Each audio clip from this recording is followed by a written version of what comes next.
Tidur nak kalian telah. Pak, tidur lagi. Ini tidur. Saya akan pergi ke Ya tunggu ya di sini ya. Rangga, kenapa kamu tertidur? Ya silakan, Bapak izinkan untuk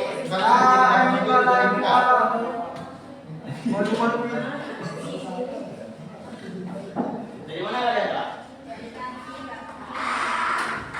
Kenapa?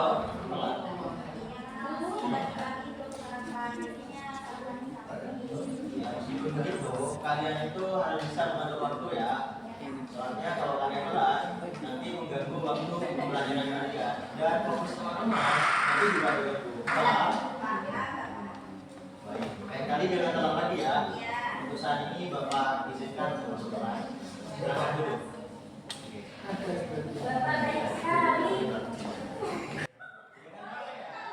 Jadi tolong fokus terlebih dahulu ya. Pak, di kamar mandi. Ya, silakan. Bapak kasih waktu 2 menit ya. Ya.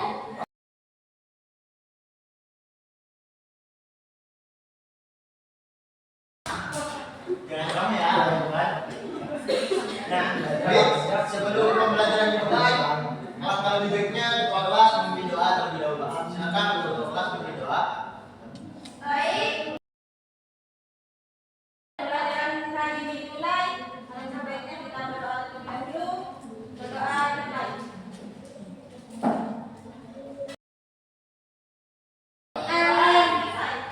Terima kasih ya. Bapak akan lanjut ke absensi terlebih dahulu. Apakah ada yang tidak hadir hari ini? Ada, Pak. Banyak Bapak. Siapa yang tidak hadir? Husein sakit hati, Pak. Bapak mau perwakilan dari satu kelas untuk menjawab. Silakan Mangga. Siapa yang tidak hadir? 5 Pak. Ya, sepanjang. Husein Rangga Said Devi. Ya, terima kasih Anda.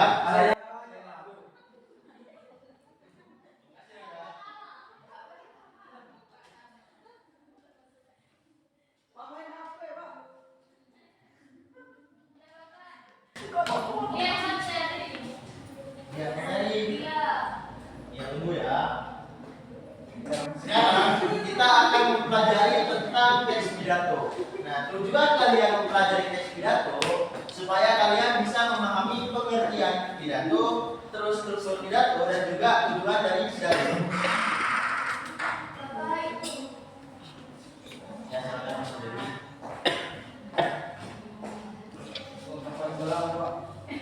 Berhenti waktunya Pak. 3 menit. Ya, jangan rame ya. Teman-teman mohon masuk terlebih dahulu. Karena nanti setelah kita mempelajari tentang teks pidato, di akhir sesi ada pengisian kuis. Barang siapa yang mendapatkan nilai terbaik, yaitu angka 1, itu nanti akan mendapatkan hadiah dari Bapak. Oke? Mobil, hadiah mobil. Ya, nanti hadiahnya Mobil.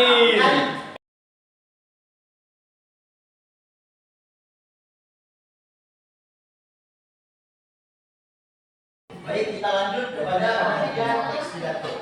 Menurut KBBI, pidato adalah pengungkapan pikiran dalam bentuk kata-kata yang ditujukan kepada orang banyak atau wacana yang sudah disiapkan untuk disajikan kepada khalayak umum. Nah, sedangkan secara umum pidato itu merupakan keterampilan berbicara di depan khalayak umum, tujuannya untuk menyampaikan gagasan atau memberikan gambaran terhadap sesuatu hal. Nah, sampai di sini bisa dipahami?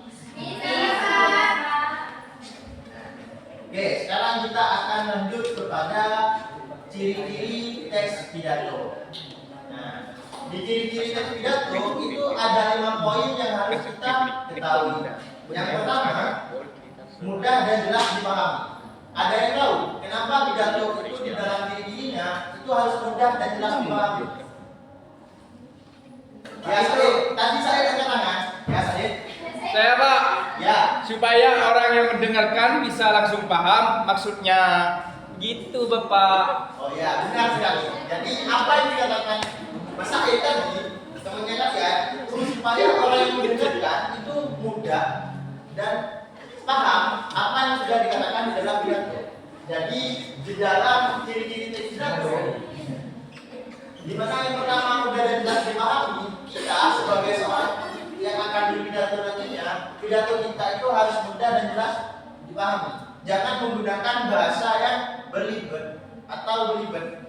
Nah, kalau menggunakan bahasa yang belibet, bisa jadi pesan yang akan kita sampaikan itu tidak akan tersampaikan. Oke, sekarang kita lanjut kepada subpoin yang kedua. Di mana subpoin yang kedua itu memiliki tujuan yang jelas. Ada yang tahu kenapa di dalam diri pidato itu harus memiliki tujuan yang jelas? Agar itu supaya tujuannya jelas, itu tidak ambigu pada-pada. Saya Pak. Ya, ya. Supaya arah pembicaraannya tidak kemana-mana. Ya. Apa yang dikatakan oleh Ima dan Rika itu sangat benar ya. Kenapa? Kalau di dalam pidato itu supaya arahnya atau pembicaraan itu tidak kemana-mana, itu harus memiliki tujuan yang jelas. Nah, kalau pidato tidak memiliki tujuan yang jelas, bisa jadi makna atau pesan yang kita sampaikan itu tidak akan tersampaikan kepada audiens. Itu. Siapa audiensnya itu, Bapak? Jadi audiensnya itu bisa siapa saja, bisa masyarakat, terus bisa orang tua, bisa guru, dan bisa murid sekalian. Bebas. Pak, Ya. kita yang sering pidato di kamar mandi. Terus siapa audiensnya? Ya, itu tidak apa-apa. Sebenarnya itu tidak apa-apa. Jika Indah berpidato di dalam kamar mandi itu tidak apa-apa. Dalam artian Indah berlatih keterampilan berbicara. Supaya itu tidak ada audiens. Seperti itu ya. Jadi virtual gitu ya. Jadi kenapa kalau di dalam pidato itu harus objektif dan virtual? Karena pidato sendiri itu adalah gagasan. Di mana gagasan atau pendapat dari orang lain itu harus berdasarkan fakta yang kuat. Supaya ketika ada audiens yang menanyakan fakta itu benar atau tidaknya, kita bisa menguatkan lewat fakta yang ada. Jadi objektif di sini kita tidak boleh melihat kepada yang lain. Dan pada ini kita harus berbicara dengan fakta yang ada. Jadi ini diskusi sendiri, Pak. Sameda dengarkan terlebih dahulu ya. Ya, dengarkan terlebih dahulu ya. Kami ya. Terus kemudian kita lanjut berisi wawasan baru yang menarik. Jadi di dalam diri itu berisi wawasan baru yang menarik. Kenapa? Karena seorang audiens ketika mendapatkan wawasan yang baru, nah seorang audiens itu pasti akan mendengarkan pesan yang kita sampaikan. Jadi kalau pidatonya isinya itu saja atau kurang menarik, bisa jadi audiens tidak akan mendengarkan. Begitu ya, teman-teman. Kemudian kita lanjut.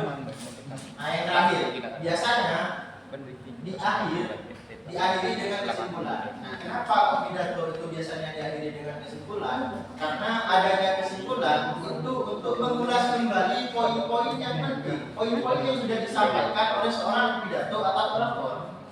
Nah, ketika pidato itu diakhiri dengan kesimpulan, maka poin yang sudah disampaikan itu akan diingat kembali oleh audiens. Itu. Baik, sekarang kita akan lanjut kepada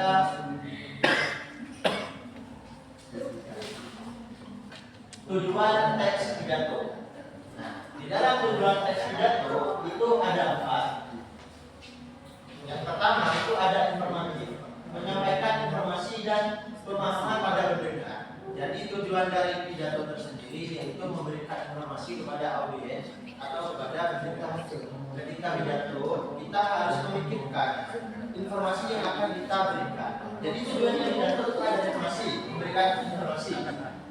Kedua ada argumentatif, meyakinkan pendengar dengan alasan yang kuat. Nah, seperti tadi, kenapa kok materi pidato itu harus objektif dan fakta? Ya, seperti tadi, ketika pendengar, untuk meyakinkan seorang pendengar, materi kita itu harus objektif, tidak memihak kepada siapapun, dan fakta, berisi dengan fakta. Jadi ketika ada pendengar itu membantah atau tidak percaya kepada materi yang sudah disampaikan di dalam pidato, kita bisa menguatkan lewat fakta yang ada. Itu ya, teman. Ya, Pak. Sampai di sini bisa dipahami? Bisa. Ya. Kita lanjut. Pak mau tanya Pak, Ya, Said. kalau Allah Ta'ala bi kitabil karim Pak bagaimana itu Pak? Gimana? Kan biasanya ada pidato kayak gitu Pak. Kurang jelas. Gimana? Kalau semisal nih ada pidato yang pakai ayat-ayat suci Al-Quran, kan gak jelas itu Pak bagaimana? Ayatnya pun Anda jelas. Pidato pakai ayat suci Al-Quran. Ya, seperti penceramah itu ya. Ya, Ya, sebenarnya Tokogia itu juga dikatakan pidato. Jadi di sini jenis-jenis pidato itu juga ada sebenarnya. Oh iya Nanti Pak. Nanti. Ya. Bahas itu nanti. Iya Pak, terima kasih Pak. Pak, Ya. Al-Quran gitu Pak. Wah, Said. Bagus ya. Jadi bagus. Apin saja, apin. Ulangan dulu, Said.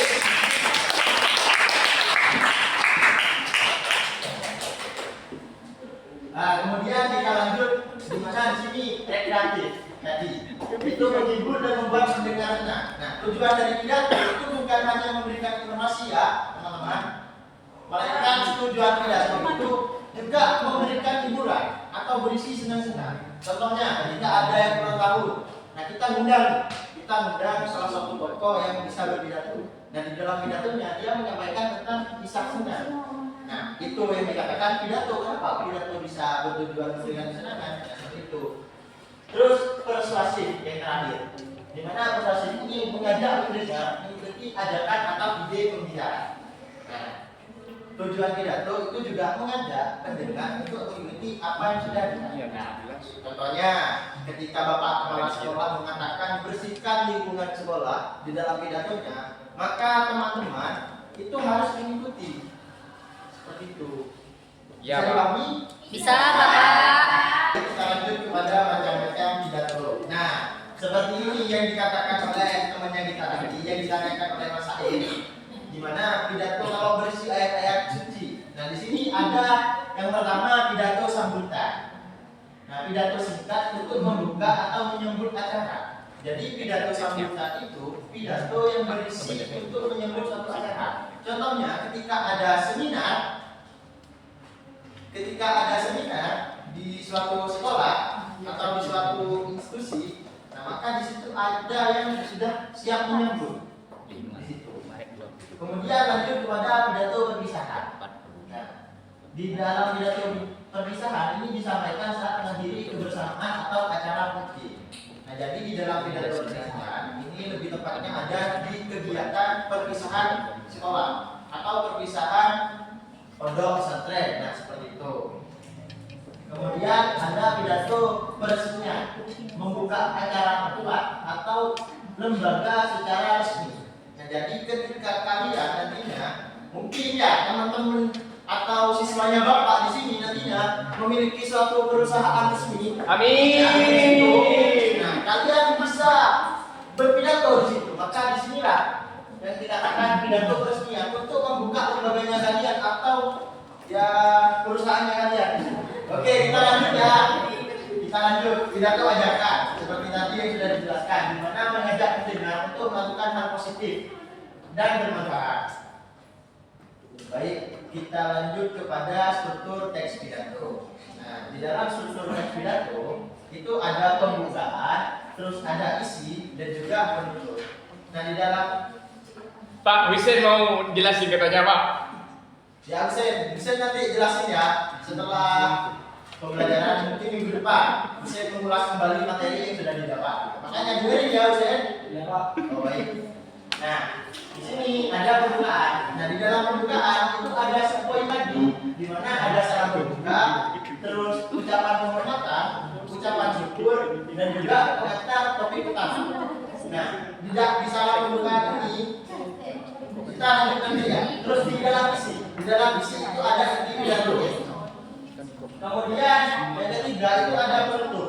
Di dalam penutup itu berisi kesimpulan, terus permohonan maaf dan juga salam penutup. Nah, Bapak contohkan di sini. Nah, di pembukaan contohnya seperti ini. Kalian simak. Jadi teman-teman simak di PPT sekarang. Ya, baik ya, Pak. Di dalam isi itu ada salam pembuka. Di mana salam pembuka di sini yaitu ini. Assalamualaikum warahmatullahi wabarakatuh. Waalaikumsalam warahmatullahi wabarakatuh.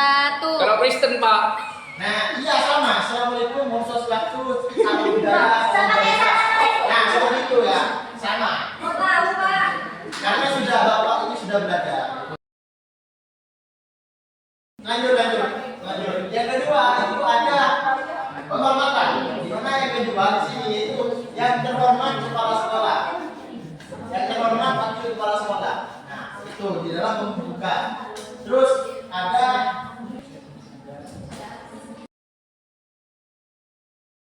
itu penutup. Terus di penutup itu ada sambutan, terus ada permaafan, ada minta maaf, permohonan maaf, kemudian ada salam tutup. Oh, ya, Pak. Nah, di sini contohnya. Bisa dipahami sudah? Bisa. Pak, Ya, Dewi. jadi struktur teks pidato itu penting ya? Iya, sangat penting. Ada yang tahu kenapa struktur pidato itu sangat penting? Ada yang tahu alasannya? Biar Pak. Ya, udah. Karena teks pidato itu membantu kita menyampaikan isi pidato dengan jelas. Kita menjadi juga apa yang disampaikan.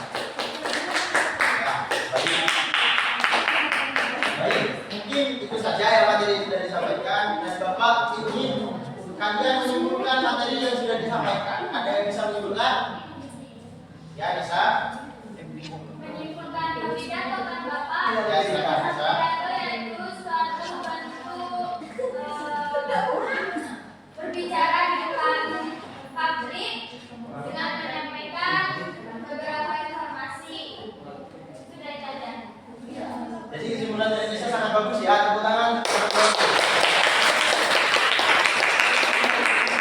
Dan yang terakhir, Bapak akan menugaskan kalian tulis untuk mengulas kembali materi yang sudah didapat. Ini ada ya. Ya. Ini fasilitas dari sekolah tidak memadai. Makanya bayar, Pak. Pak besok beli katanya. Ya, Pak. Kirim dulu. Dah, sudah, Pak. Hore.